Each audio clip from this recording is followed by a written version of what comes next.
It's not the house that's haunted. It's your son. There's something in there with him. Is there something wrong with Daddy? These things are bad for me. He's got your baby. Don't take! He's got your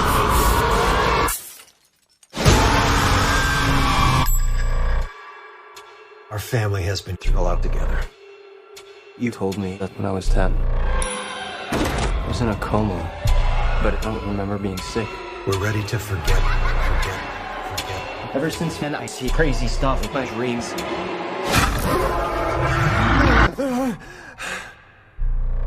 Those are not dreams.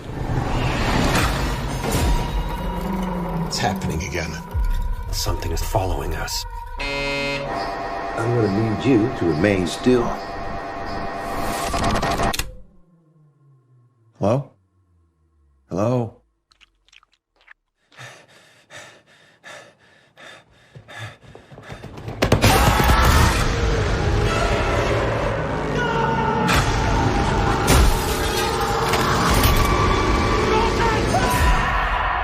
The further you travel, the riskier the journey becomes.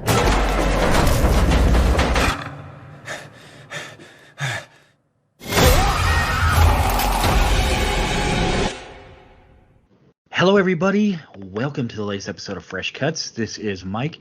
Joining me, as always, it's Mr. Venom. What's up, Venom? Greetings and salutations, travelers of the astral plane. Yeah, I'm doing pretty well. It's weird because I'm doing well, but this movie put me in a bad mood. So let's get on with the festivities.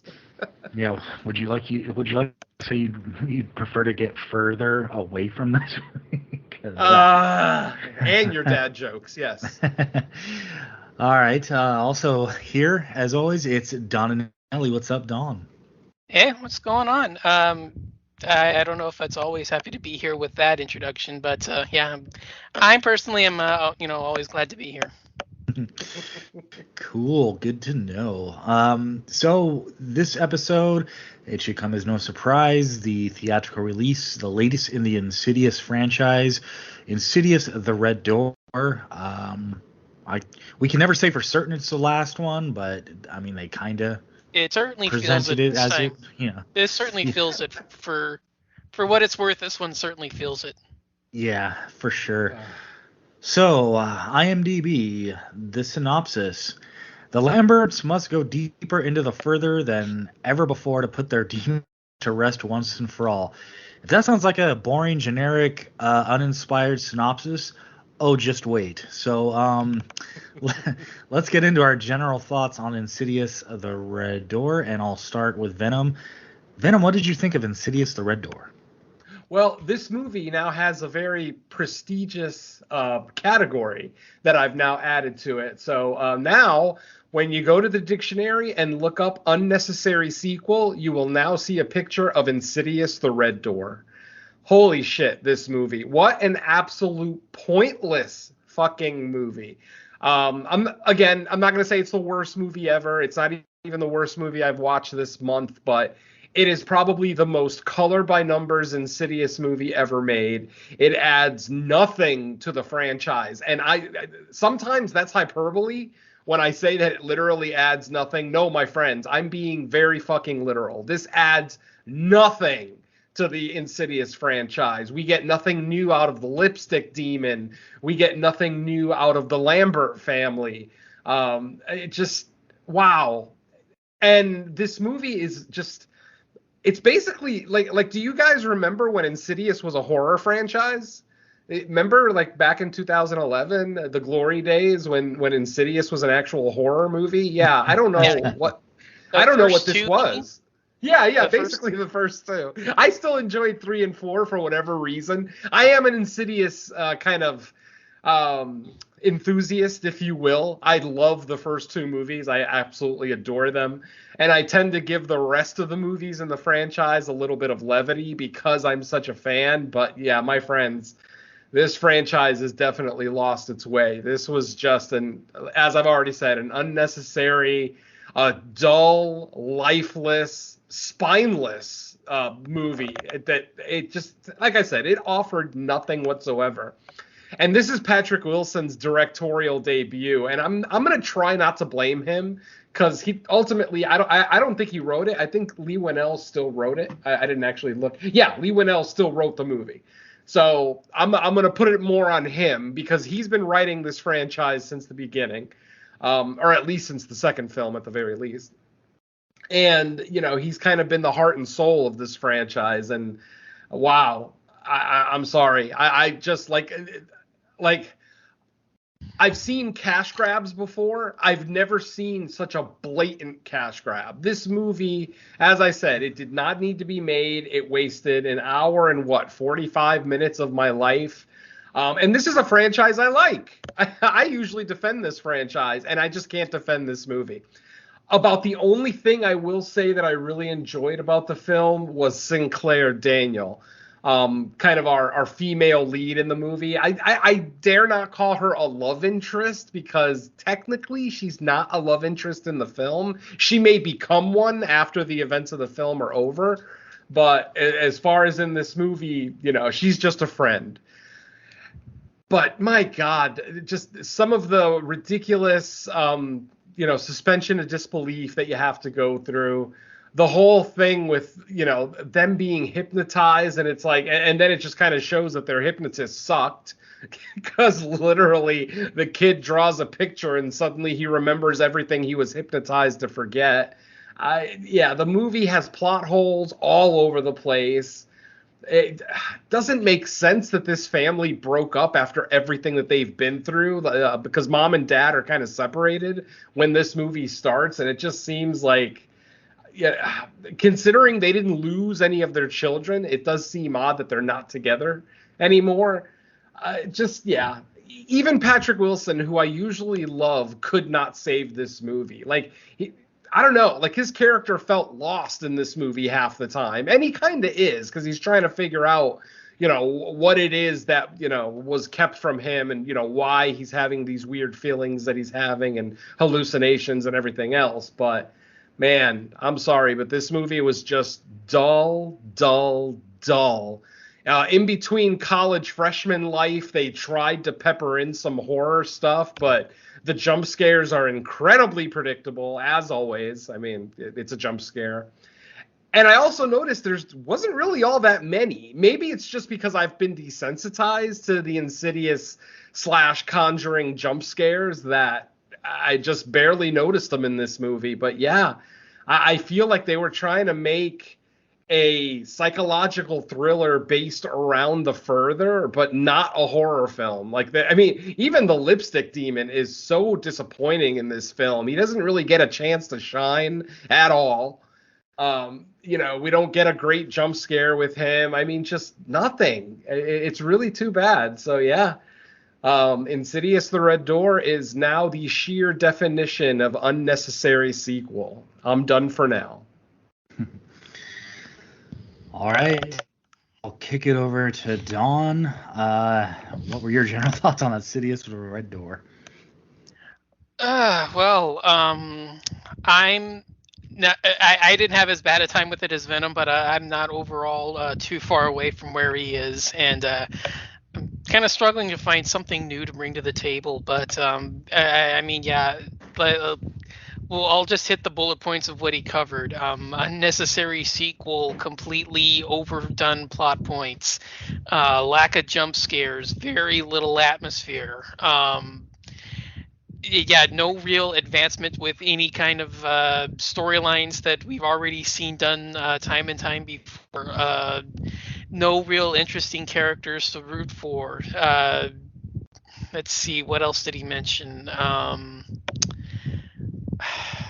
I will say I did find a few of the jump scares a little bit more effective. The trailer sequence inside the MRI machine is probably the single most memorable sequence in there, just because it kind of touches on a genuine fear that I think a lot of people actually have, and it is somewhat effective.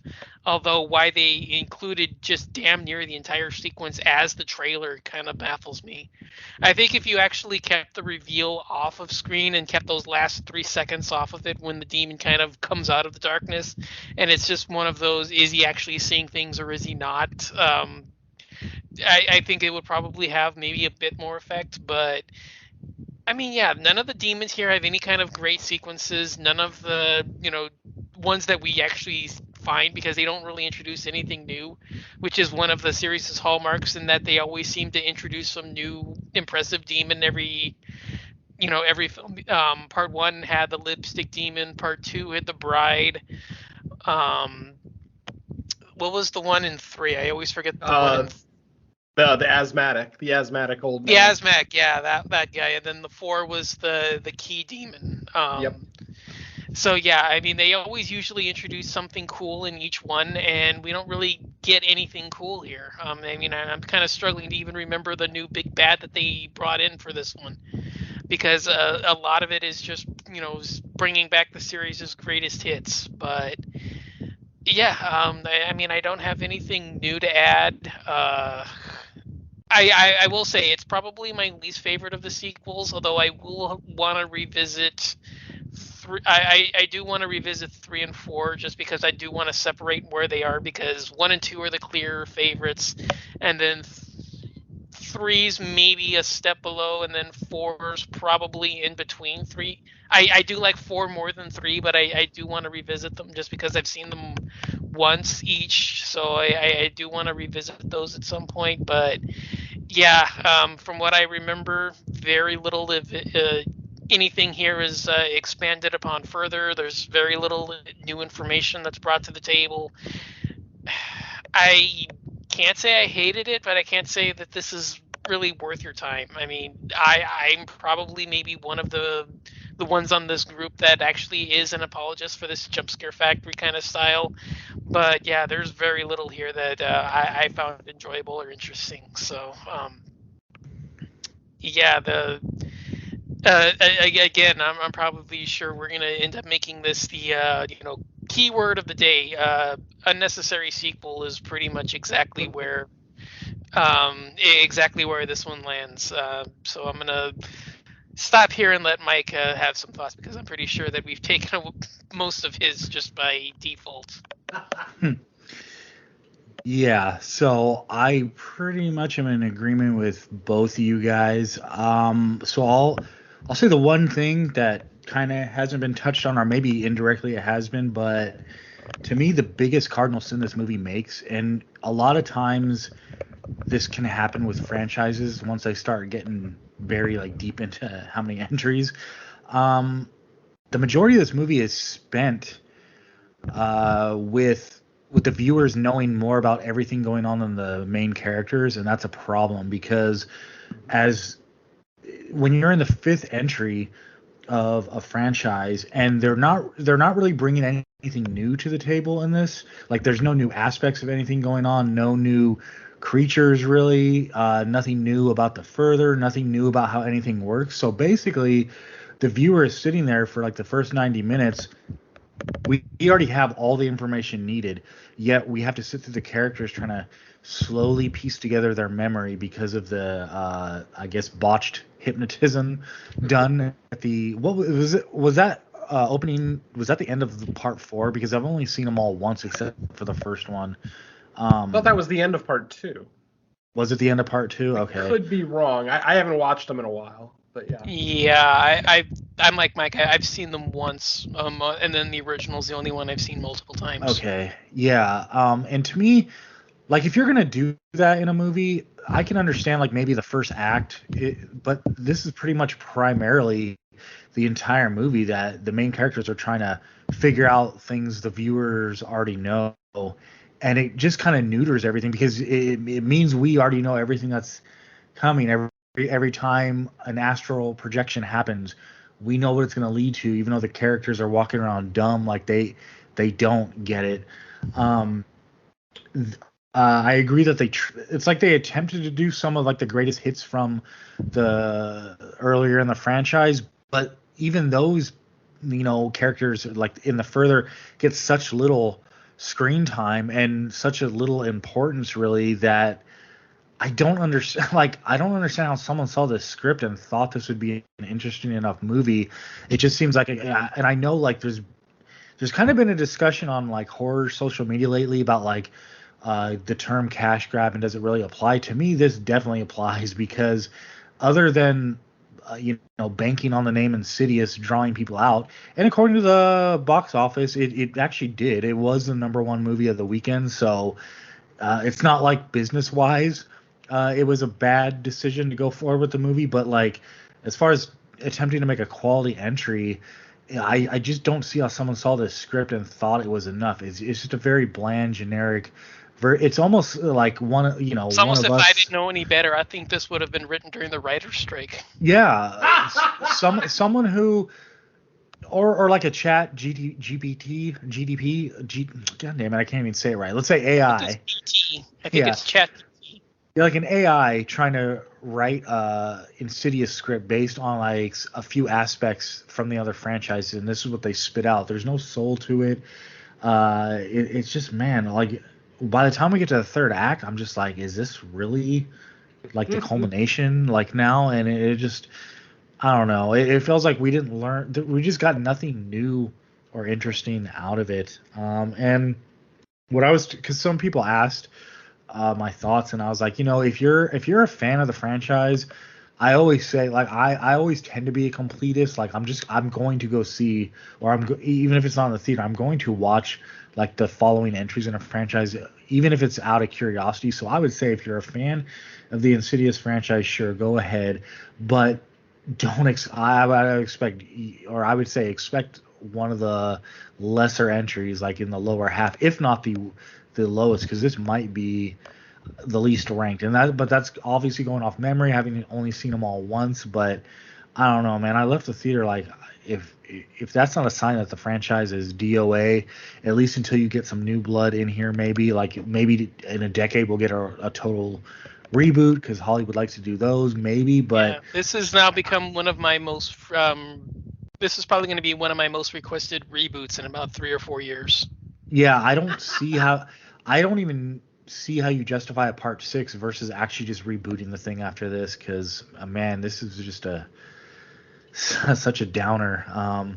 And so that was the main cardinal mistake. The other one to me is that by the time you're this far into a franchise, you're already dealing with the concept of diminishing returns when it comes to story. So what do? You got to ramp up like the horror aspects of it, right?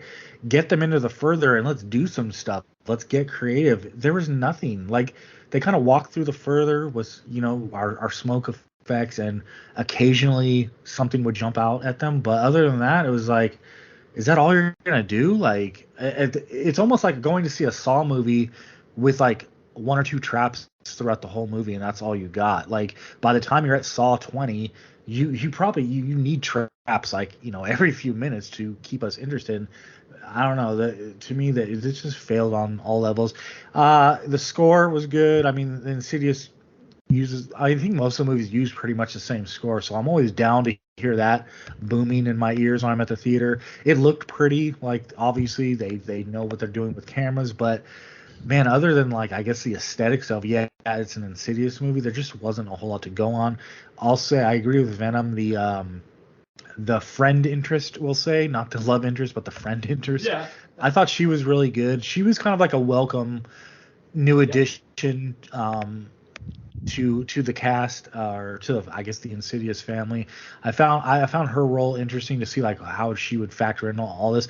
I did kind of get some laughs. I don't know. What was it? Oh, the frat leader guy, that idiot. Like Dick the Dick. Yeah, I got laughs at him for sure. Oh yeah. I did think there was the frat victim ghost or demon or whatever from Sick Boy. Sick Boy. I thought he was well done. That almost kind of reminded me of The Sixth Sense, the way it was almost like a demon calling out for some type of help or like guidance. But those aspects, why I did enjoy him, not enough to make this movie anything like above average. So, yeah, unfortunately, I wasn't a big fan of this. So, yeah, I guess I'll leave my general thoughts there. Yeah, this movie spends the most amount of time in the further while giving us the least amount of ghosts that we've ever gotten. Because the sick boy ghost, we never even get in the further. He's basically just seen, during one of his astral projections while he's in the frat house. Like, we don't actually see him in the further. So it's like, why are we in the further so much just to watch these people walk around in a, fogged up area with no lights? It's really not that exciting anymore. Yeah, they really missed the boat with villains and antagonists in this one. We only get to see the bride for one quick shot.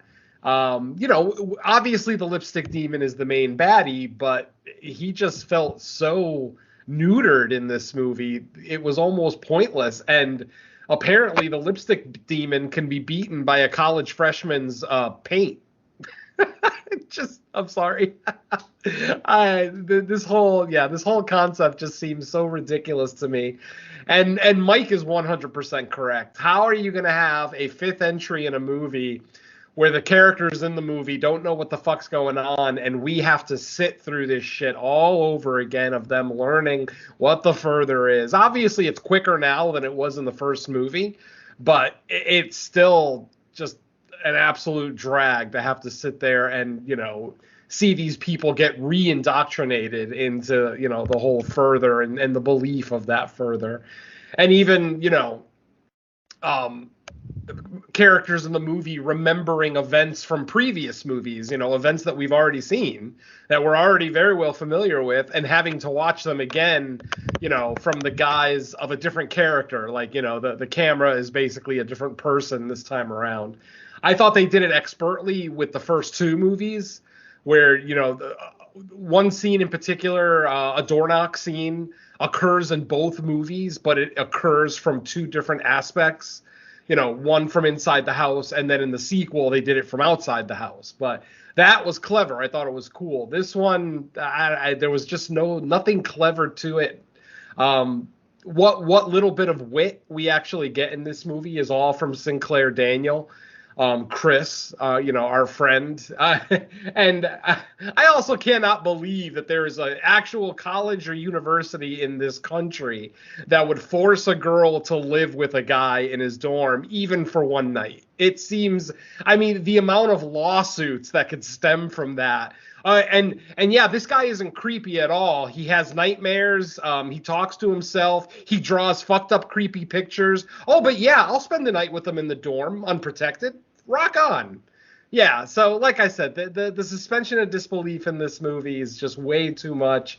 Having to watch these people relearn everything that they learned in the first movie again was just too much. And then just the college scenes in general, like I would say at least a third of this movie is just like, partying, going to classes. There's two major classroom scenes in this movie, which are kind of poignant, but again, they don't really add a whole lot to the film. Don mentioned that the scene of the film probably is the MRI scene, and ultimately, yeah, I can't think of any one particular scene that was either more well done or more thrilling than that one. And it was barely thrilling. I don't watch trailers, so I didn't know what was coming up. But obviously, if you've watched the trailer, you knew what was coming, and that was probably the best jump scare in the movie. So, yeah, just a disappointing all around between the filmmaking and the marketing and Patrick Wilson's direction. He does a fine job. It's just he doesn't really pull a lot of, especially Dalton. Like, Dalton's performance is half dead in this movie, and that's on the director. The director is the one who has to get these performances out of his actors. And he just didn't get it. He got a good performance out of Sinclair Daniel as Chris, but I think that might be just like her natural personality, where she's kind of sassy and spunky like that. So it felt natural for her. But like Dalton's performance, the little brother, I forget the little brother's name, Andy. The mom, like I said, because the parents are divorced, we don't get a lot of interaction between mom and dad in this film. Only a couple of quick scenes. And yeah, it just, other than the lipstick demon and Patrick Wilson being in here, it just doesn't feel like an Insidious movie. Like I said, even the scenes in The Further were just long and dull and really added nothing to the story. So it's like, why are we back here? Unless you're going to introduce me to some new demons, maybe a new ghost from his past, just give me something. And then the final just kick in the balls, and I'm sorry if I'm kind of getting into spoilers here, but but I think most people expected this anyway. It's an Insidious movie. But yeah, the final kick in the balls is to fucking bring Lynn Shay back from the dead. And for what? For fucking what? It was such a waste to have her in this movie, especially the second scene that she's in. Oh my God. I literally wanted to strangle Patrick Wilson after that second scene with her. I'm just like, are you fucking joking? Are you fucking joking? You're breaking all your own rules of The Further and Afterlife and everything else. So yeah, and I know that's how you know this franchise is dead, because even with Lynn Shay, it can't give us a competent chapter. It can't give us a chapter with even mild enjoyment. Obviously, Don seems to be the highest of all of us, and I do like this franchise. Like, I went in with high hopes. I was really hoping that they were going to be able to bounce back. Not that I disliked The Last Key. I actually like The Last Key better than the third one. That's what I remember, too. Yeah, the third one with the girl with the broken leg I still enjoyed it, but it didn't do a whole hell of a lot for me, especially because the main bad guy was basically an asthmatic old man. Whereas, the key demon, and there was some imagery in The Last Key, The Last Key, yeah. There was some imagery in that movie that I also found really, really cool. And this movie, nothing. There were no single shots that really spoke to me, no progression, no scene progressions that I thought, ooh, that was well done. It's all about Sinclair Daniel and her character Chris. Anytime she's on screen, it makes the movie a little bit more watchable, a little bit more fun, a little bit more free as far as like free spirit type thing. But yeah, any scene with just Dalton or just Patrick Wilson with, a ghost or two, we've seen it before and done better, mind you. So yeah, I don't want to poo-poo on Patrick Wilson's directing skills. I mean, everyone gets better. No one is a master on their first try, unless you're Jordan Peele, but that's a story for another show. But yeah, I mean, I hope that he continues to direct, and I hope he continues to direct genre films too. I want to see what he can do. Maybe give him an original story or write and direct something. That's usually where you really make your bones, once you become a writer-director. But yeah, this one, there's just very little positive I can take out of it. Like I said, other than the character of Chris, even the lipstick demon, I don't know, he almost didn't even look right to me. Like, the few shots that we actually get of him, and I'm looking at him and I'm like, yeah, I guess that's him. Like, we just barely got any of him. That's what I mean. We have a ghost story with few ghosts in it, and that's upsetting. I mean, not every movie can be The Haunting, where you don't see anything, but it's still scary as shit. And of course, I mean The Haunting, the original, not that awful 99 remake. Anyway. Oh, God, Insidious. Yeah, I really, really hope this franchise is done. As much as I enjoy this franchise, and as much as I don't want to say that I hated this movie. I didn't hate it. It still has the elements of Insidious, it's still something. But the franchise needs to die. Just, yeah, like I'm not even as optimistic as Mike. I don't want to see another Insidious movie, even if they get new blood, new story writers, screenwriters, blah, blah, blah. Just let this die. Write something original and start over, start another great horror franchise. But this one, I mean, honestly, it should have been done after 4. After The Last Key, it should have been done. This movie, like I said, I don't know what the purpose of this film was. Like, literally, I cannot think of the purpose of this film other than to be a cash grab. I mean, and I hate saying that because I love movies. This is art, and I look at them as art. And I hate making a statement like that this movie feels like a cash grab, but it's really the most accurate statement I can make. There was no artistic purpose for this film, only monetary. So there you go. Anything else you guys want to chime in on before we get into spoilers? I'm good. Just the point you brought up about the Lin Shaye moment at the end. Yeah, that was ridiculous. Yeah, like that's the only scene in the movie that actually made me mad. Like, I was angry. I'm like, fuck you. Why the fuck would you disrespect her like that? Just fuck off. Yeah, I mean, at least when they did the little cameo of her. The videotape thing. Yeah, that was cool. That was fun. Yeah, that was cool. And the Exorcism guys website for their business Specs. Or whatever. Yep. Like that made sense. Like the way they appeared, but that Lin Shaye thing at the end was just like, what? Why? I'm also surprised that despite the wife knowing what was happening to Josh and Dalton, she never once called them. She never called Specs and the other guy. Even though they've got experience with this, they know what they would be up against. Potentially, they could be more help. She doesn't call anybody. She doesn't call fucking anyone for help. She's just like, fuck it. They can deal with it. And I'm not kidding. She literally just sends her husband into the further. It's like, really?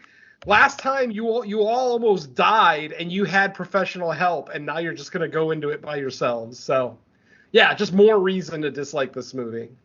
Which, like I said,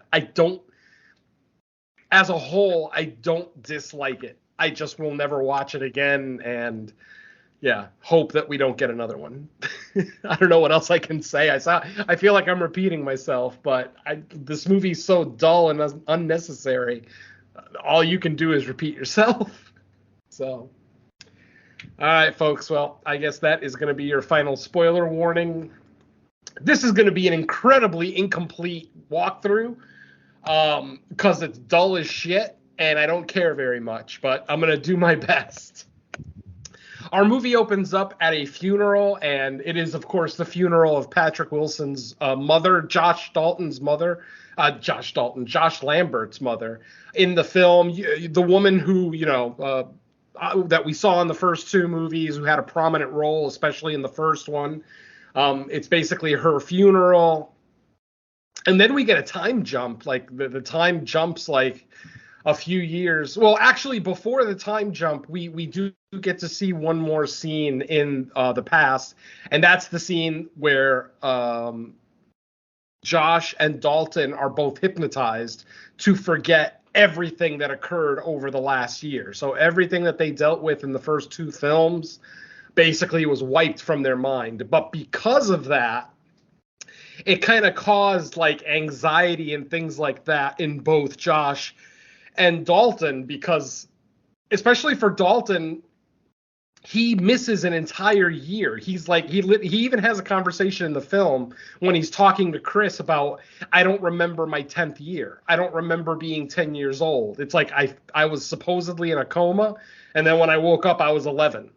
So, and that was because of the hypnotist wiping that memory. So, yeah, well, who thought that was a good idea is beyond me. But yeah, there you go. So now we get the time jump. Dalton is no longer 10 years old. Now he is 18. He is starting college. He's going to a liberal arts college, looking for an art degree. So, of course, you're going to have a lot of liberal folks on campus. And on his first day there, he meets Chris, who is his roommate. And obviously, because her name is Chris, he thought it was going to be a girl. Apparently, the admissions board made the same mistake, or the housing board of the school made the same mistake and put them in the same room.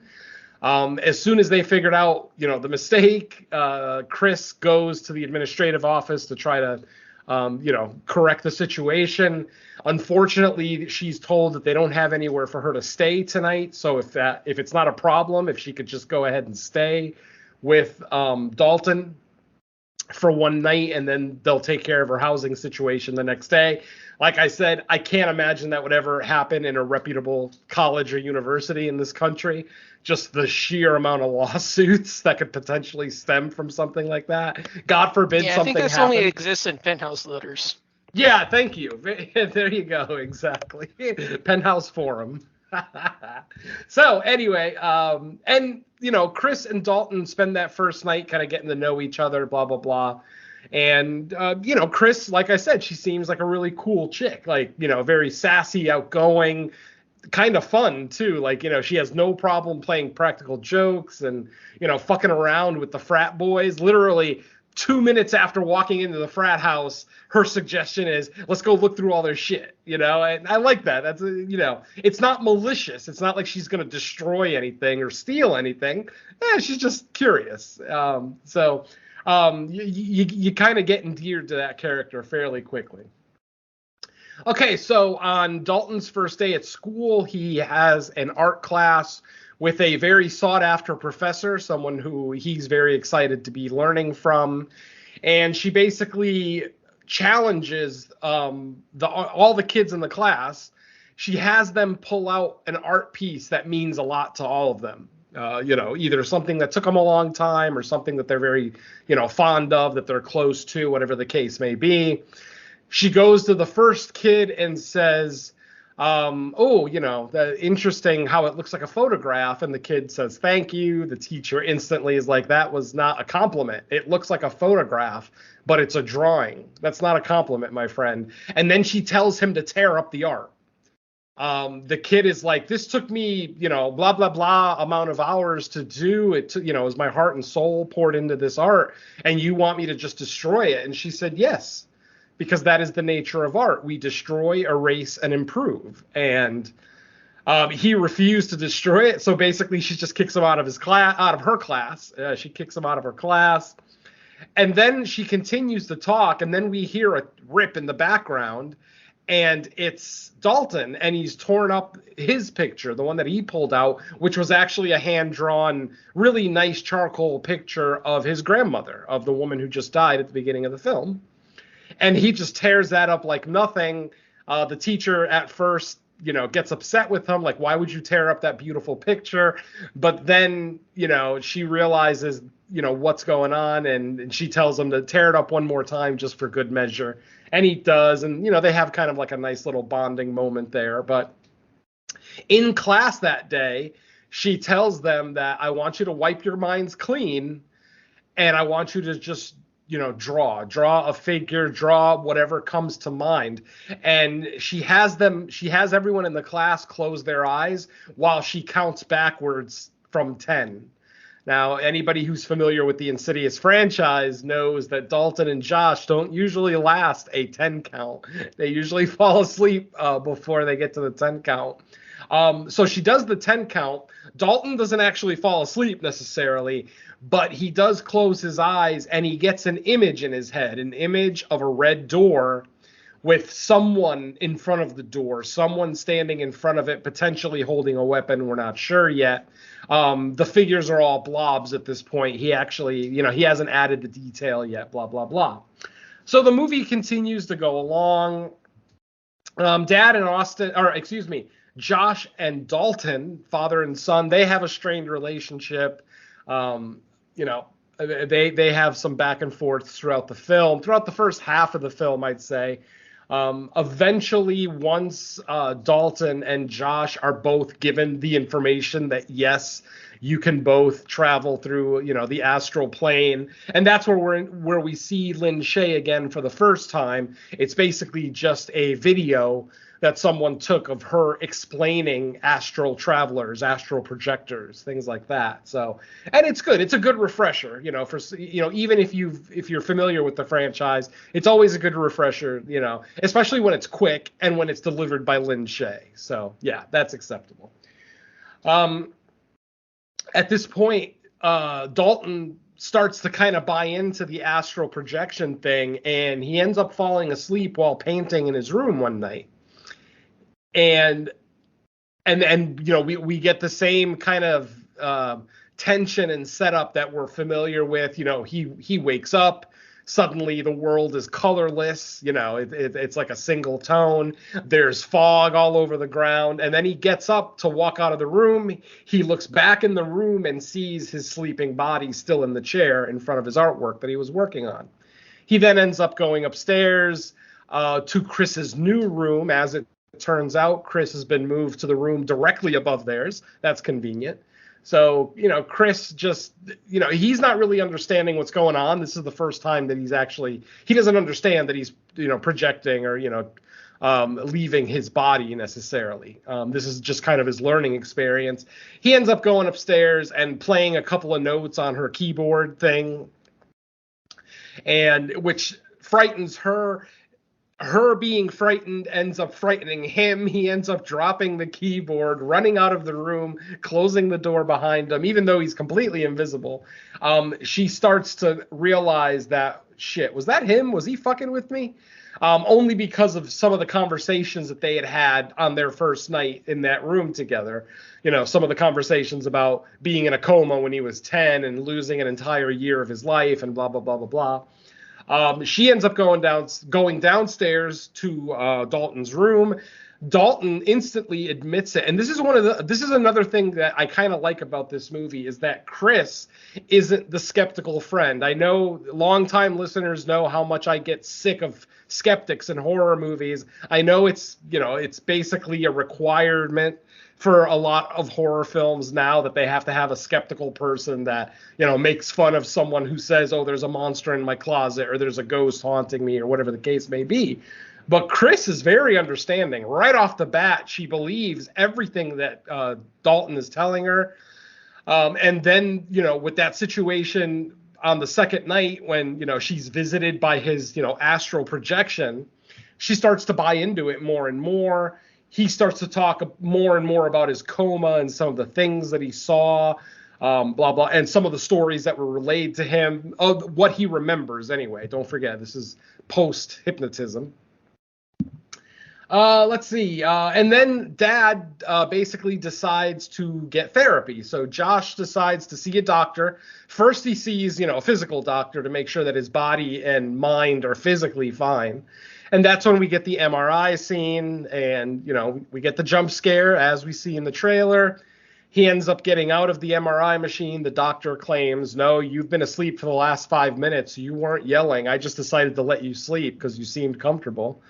But what we saw was him freaking out and, the lights going out in the MRI machine, him squeezing the fail-safe button to try to get out of it. But it almost seemed like the power went out in the hospital wing. So yeah, like I said, we get our jump scare. He ends up finding out from the doctor that there's nothing physically wrong with him, and that he should potentially look into therapy. Maybe I don't think he actually ever does look into therapy because before he gets the chance to. He finally does get the truth out of his. I don't know. Like I said, I don't know if they're separated or divorced in this movie. They may have mentioned it, but I probably wasn't paying attention. So basically, finally, the wife does admit to him, you're an astral projector. You can leave your body when you're in sleep mode and travel through the astral plane, which we call the further. Blah blah blah. So after he gets the explanation of everything, he basically starts to realize that, oh shit, Josh might be in trouble. Because Josh is he's at college, kind of far, like about an hour away. I think they mentioned he's about an hour away from home. So obviously, Dad's worried that Josh is dealing with this thing by himself. I don't know what leads to it, but basically we get a situation where the lipstick demon does eventually possess Dalton. They have an interaction. I think it's at the frat house, but I might be wrong. They end up having a little bit of a confrontation, and the lipstick demon does actually take possession of Dalton's body for a short time. He ends up attacking Chris.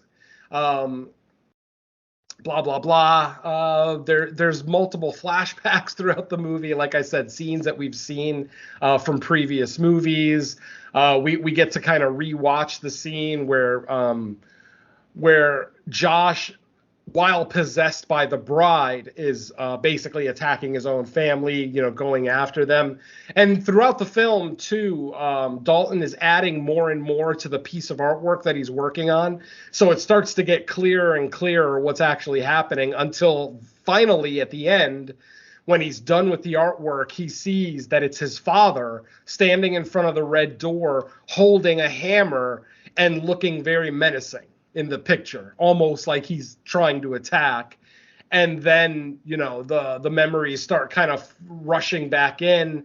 What we see is adult Dalton, like present day Dalton, but he's kind of in the further watching events from the past. And the specific event, like I said, was Josh being possessed by the bride and chasing this family around. Eventually, he basically raises a hammer up to Dalton, to young Dalton, who is, to young Dalton's body. Young Dalton is currently in the further looking for his father. These are all events from Insidious Part 2. And basically, adult Josh, adult Dalton, basically prevents his father from attacking his younger self. So he's actually able to interact with the people in these flashbacks and whatnot. He is eventually able to get to stop the attack. He ends up waking up, blah blah blah. That's when he realizes that he's kind of possessed by the lipstick demon. He wasn't possessed by the demon for very long. Literally, it's like one quick scene where he kind of has an interaction with Chris, his former roommate. But like I said, he snaps out of that. I forget specifically what gets the demon out of him, if he hurt himself or something. But I again, like I said, this movie's so unmemorable that I'm surprised I remember as much as I have. All right, so at this point, we get to kind of the finale of the film. At this point, Dalton is now the one trapped in the further, because as I said, the lipstick demon has possessed Dalton's body. So just like we saw in Insidious Part 1 or 2, I forget which, when young Dalton was being kept in a cage by the lipstick demon, now it's college-age Dalton being held in a cage by the lipstick demon. And of course, Patrick, or Josh, I should say, decides to voluntarily go back into the further. And this is what I mean. Like, they're doing this without any supervision, even though they needed all these experts in the first movie. And now it's just kind of like, fuck it. We can go into the further anytime we want. We're good. So eventually, yes, Josh does go into the further. They end up having an altercation with the lipstick demon, of course. And basically, they don't actually, like, kill the lipstick demon. They actually just kind of escape the lipstick demon. And what happens is they end up escaping his lair and going out the red door. But Josh is kind of holding the door because the demon is trying to... Excuse me, I got the hiccups, folks. I'm sorry. The demon is trying to smash through the door. Josh holds the door back, and then he tells his son, get out of here. This ends with me, basically, which was a line that his father had said in his suicide note. And yes, we do actually find out who Patrick Wilson's father is. No one that we've met before. It just turned out to be a schizophrenic guy who ended up committing suicide by jumping off the roof of the mental facility that he was staying at. Which is why Josh never met his father, why he always had a bad image of his father all through his life, that, he left and was never around, blah, blah, blah. Now we know why, because he was dead. By the way, I have to ask, and I know I'm probably grasping at straws and talking about shit that nobody cares about, but when they first showed the picture of Josh's father, did anybody else think he looked like the lipstick demon without makeup? Or was that just me? Kind of. Okay. Kind of. I can see where you're going from. It wasn't... I don't know if it would have been something that I would have immediately thought of, but seeing it back in my head as you're replaying this, I can see where you're going for. Yeah. I don't know if it would be something that I would think of myself, or if I'm gonna subconsciously think of it if I do a rewatch. But I mean, like I said, I'm replaying it back in my head, and I can see where you're coming from. But my first thought was always that was a female demon from the start. So I don't know if that knowledge is going to impact it if I rewatch the others going forward. Well, I mean, I did look it up, and actually, the Lipstick Demon and Josh's dad are played by two different actors, so that they're probably not going for that. I had the same feeling watching Terrifier 2, when our main girl was describing her father and talking about how his father went crazy and obsessing over clowns and shit. Instantly, I'm like, oh shit, her father is Art the Clown. So that was like my theory walking out of Terrifier 2. Maybe I'm just a conspiracy theorist and I don't know it. And I just look for this shit. Because like I said, when they first showed the close-up picture, the picture of his father's face, I'm looking at it like, son of a bitch, that looks just like the Lipstick Demon, but without all the red shit on his face and with normal teeth and everything. Obviously. Yeah, but then the other thing too is that it doesn't really play into the backstory. If the father is the schizophrenic that just jumped off the medical facility, then the Lipstick Demon should have more of that played up in the overall design. Like, there's nothing about it that kind of indicates psychotic mental patient. If this film would have done its job and indicated that would have been, one of his personalities, I can see that would maybe be like a hidden Easter egg that, either be like a red herring or something. But I mean, since it doesn't do its job and, lead us to that conclusion, it's a fine theory, but I don't know if I would have gone there myself. Yeah, I don't think the theory holds any water by any stretch. It's just a red light went off in my head when I first saw that picture. That was all. It's me being grasping at straws. Like I said, I try to find explanations where I can, because like Don said, the movie was so bad at giving us explanations and culminations and everything else that you kind of have to fill in the blanks yourself. So I filled in some blanks, probably incorrectly, but I still did it. So there you go. Anyway, back to the Red Door. Like I said, Josh and Dalton have escaped the Lipstick Demon. Josh is holding him back on the other side of the door. He tells his son, just get out of here. There's no need for you to waste your life with this. I'll deal with this. I'll stay here as long as I have to. I'm assuming with the intention that he was just going to let his body, in the real world just die so that his spirit can hold the Lipstick Demon back. But basically, Dalton disappears. He leaves, and then he wakes up in his dorm room, and he starts doing something with the artwork, the painting that he's been drawing. We're not sure what yet, but he's doing something. So back to the further, Patrick Wilson is still there holding the demon back. And eventually what we start to see is the door start turning black. Yes, they saw a red door and they painted it black. Anyway, yes, I'm old. Shut up. Very slick. Yeah, exactly. So when we go back to the real world and we finally see what Dalton is doing, Dalton is basically just covering the entire painting with black ink. Not just the door. Literally, he's just broad strokes all the way across the painting, just covering it in black paint. And basically, at one point, the Lipstick Demon is able to break through the door with just his arm. Like, he basically punches through the door, and he's grabbing Patrick Wilson by the throat, trying to pull him back inside. And we see the black paint kind of falling down on the door, getting lower and lower. And, we get the camera going back and forth between Josh and Dalton.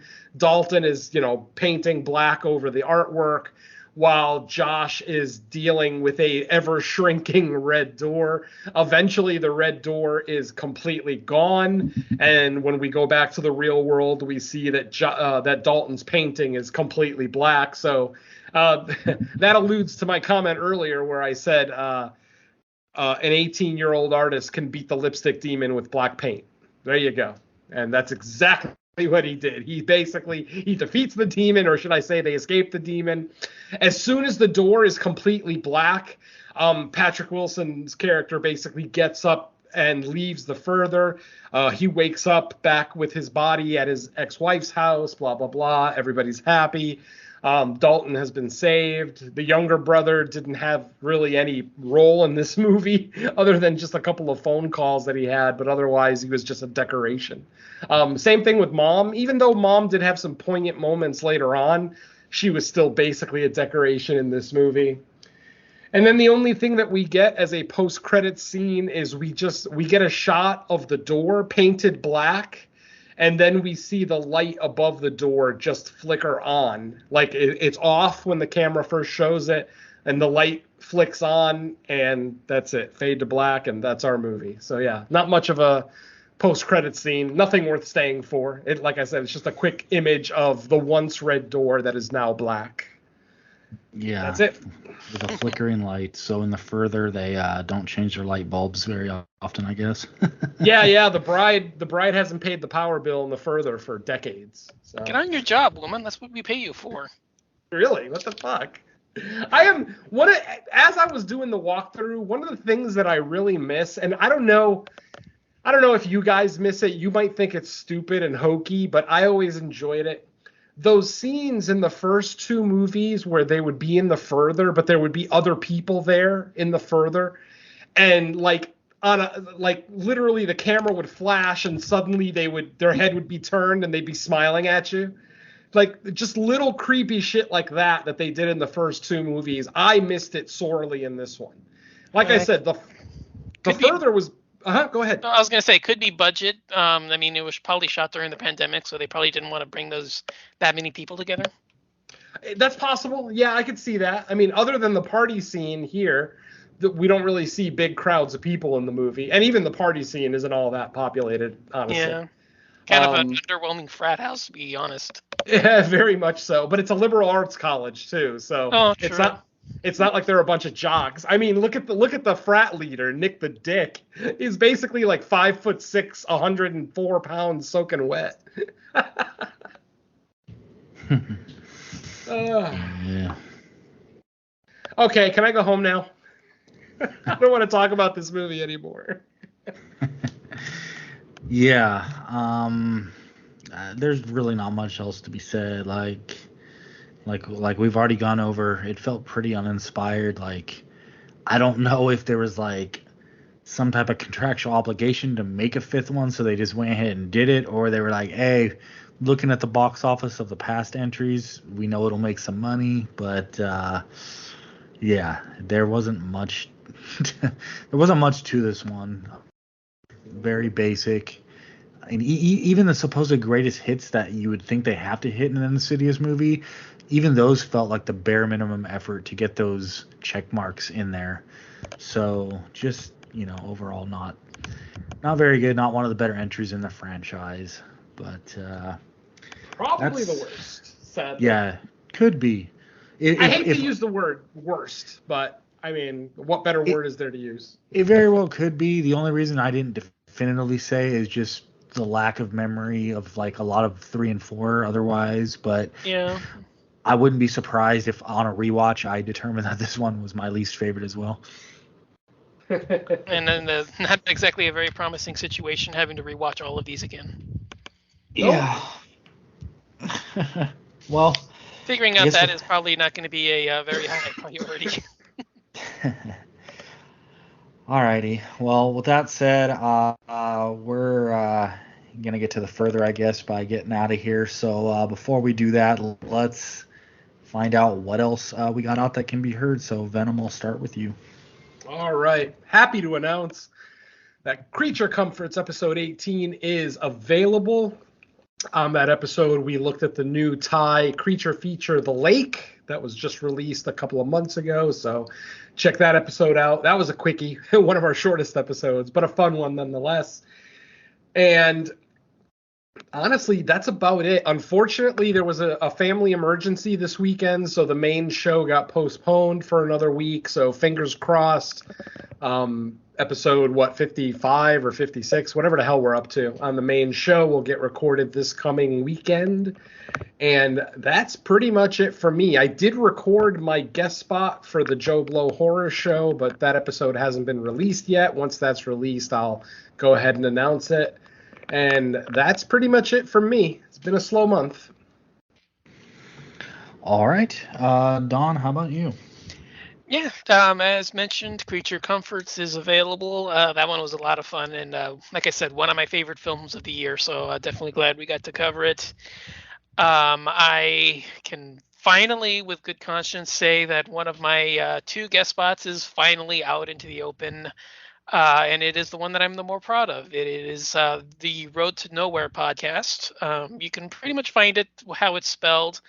Although beware that it's actually not nowhere, Nowhere.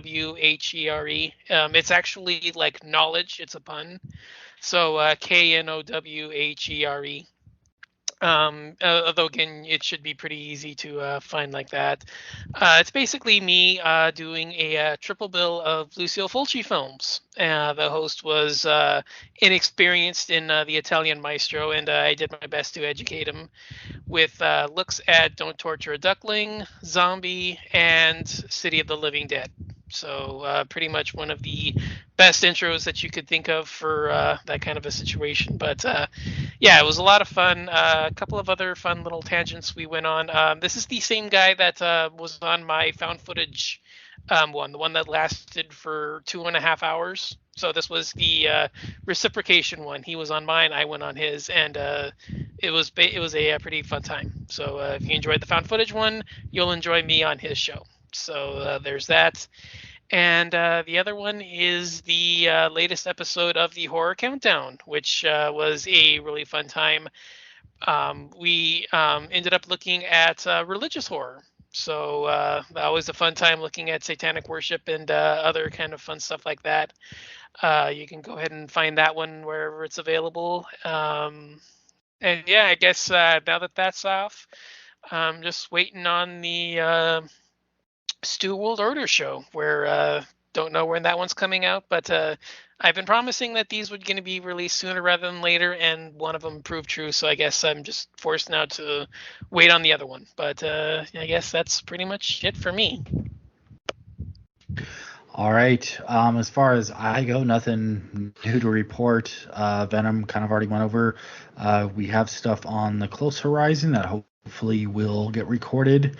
And other than that, the only other thing I have to mention, I was going to mention at the beginning of the show, but I kind of got right into this episode. It was just a housekeeping thing. For anyone that listens to the shows on YouTube versus Dark Discussions Network, it came to my attention because I got an email alert. For some reason, the Run Rabbit Run episode, YouTube took it down due to a copyright strike, and I looked at the email, and it seems like the request came from like some random account in a foreign country. Like, I can't make any sense of it, nor can I make any sense of like what would qualify as a copyright. Now, back when we originally started Fresh Cuts, I used to use like licensed music, like outro music. So way back then, like there was a couple times when the show would get like flagged, but I never got a copyright strike. It would just say, oh, it's limited reach or you can't be monetized. So I actually stopped putting licensed music as the outro, and I've never had an issue since. So I don't know if this is just like a random weird occurrence. Maybe there's a process to fight it. Maybe I will. Yeah. But in the meantime, if you saw it pop up in your feed and you didn't have a chance to listen for the time being, just go to Dark Discussions, or I'm sure, like I'm pretty sure Phil puts them on all like the podcast listening apps too. Yes. So you can find it there, and I'll try to work on getting that episode back up on YouTube. I've never had an actual copyright strike, so I'm not overly familiar with the process of like trying to fight it and get it back up. Just thinking, maybe it's the trailer, because don't you put the trailer at the beginning? It could be, but I mean, I pretty much do that for every episode, and it's. I'm just saying, maybe Yeah, I it's don't know. because it's. I don't know. Maybe it's just Netflix, and because we haven't covered one, Netflix is kind of guarding it. I mean, you know how they are with physical media. Yeah, I mean, I could see if it was like, I don't know what studio did Run Rabbit Run, but if it was like a request from like an actual company or studio involved with the movie, I could see it. But it looks like it was like just a random, like, I don't know if it was like a bot user or what. It doesn't make much sense. That's what I'm saying. Like, not looking at it, maybe. I mean, I don't know that anyway, but I mean, not looking at it, I'm just making a guess here. Yeah, but I'll look into that and see if I can't get it back up, because it's like I gotta say, like, I'm pretty happy with the numbers we get on YouTube without me, other than the post. I don't really overly advertise it, but people seem to be listening on YouTube, so hopefully I can get that episode back up. But as far as everything else is concerned, I'm still going to be regularly uploading everything there every week, and then the other shows that are part of No More Room in Hell's umbrella as well. So yeah, if no one get freaked out by that one getting taken down, it's not going to really change anything going forward. And then as far as our next episode, I don't know if anything theatrically comes out this week. I know on Netflix that Bird Box sequel is coming out Friday. Do we have to watch that? We don't have to. I just know for sure that's one thing that is released, but I'm sure there's plenty of others. Yeah, I was looking. There's 3 major options I think that we have. Shudder dropped the Etheria Film Night 2023, which is basically an anthology with female directors, horror directors. Is that an actual movie, or is that just a collection of stuff? It's a collection. I think it's shorts, right? Yeah, that's what I'm saying. It's a collection, not like a proper feature film, though.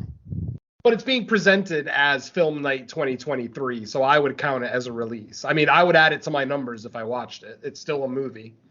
It's not like I'm watching 8 different shorts from different sources or whatever. The fact that Shudder is putting them all together. That's what I thought it was. That's what it is. Yeah, it's a collection.